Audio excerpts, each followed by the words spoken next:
জুবায়ের, আগুন এখনো নিয়ন্ত্রণে আসেনি, প্রায় ৮ ঘন্টা পেরিয়ে গেছে। আগুন নিয়ন্ত্রণ করার এখনো সম্ভব হয়ে ওঠেনি। আসলে কি কারণ হতে পারে, কেন এই বেগ পেতে হচ্ছে, এত দেরি হচ্ছে কেন, একটু বলবেন আমাদেরকে?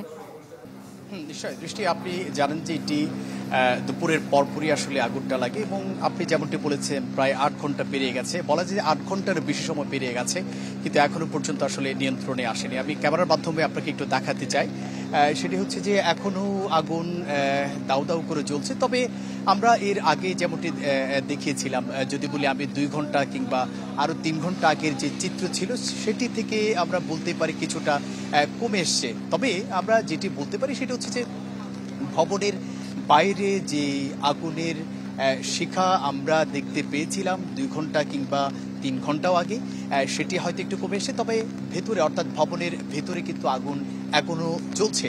আর একটি বিষয় আপনি একটু জানিয়ে রাখি, শুরুর দিকে আমরা যেমনটি দেখেছিলাম ৭ম কিংবা ৮ম তলায় আগুন লেগেছিল, কিন্তু এখন আমরা যেটি দেখতে পেয়েছি পুরো ভবনের প্রত্যেকটি ফ্লোরে কিন্তু আগুন ছড়িয়ে গেছে এবং যার ফলে আগুন আসলে এই আগুন কখন যে নিয়ন্ত্রণে আনা যাবে সেটি এখন পর্যন্ত আসলে বলা মুশকিল। কারণ আপনি এর আগে বলেছিলাম যেটি হচ্ছে প্রায় ২০টি ইউনিট কাজ করেছিল, এরপরে একটু আগে আমরা যেটি দেখেছি সেটি নৌবাহিনীর একটি ইউনিট যুক্ত হয়েছে ফায়ার সার্ভিসের।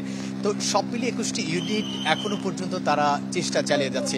আরেকটি বিষয় হচ্ছে এই যে ভবন, অর্থাৎ যে ভবনে আগুন লেগেছে তার একটু পাশেই কিন্তু একটি বড় জলাধার রয়েছে এবং সেখান থেকে পানি নিয়ে কিন্তু ফায়ার সার্ভিসের যারা কর্মী আছেন তারা কিন্তু পানি সেখানে ছিটাচ্ছেন।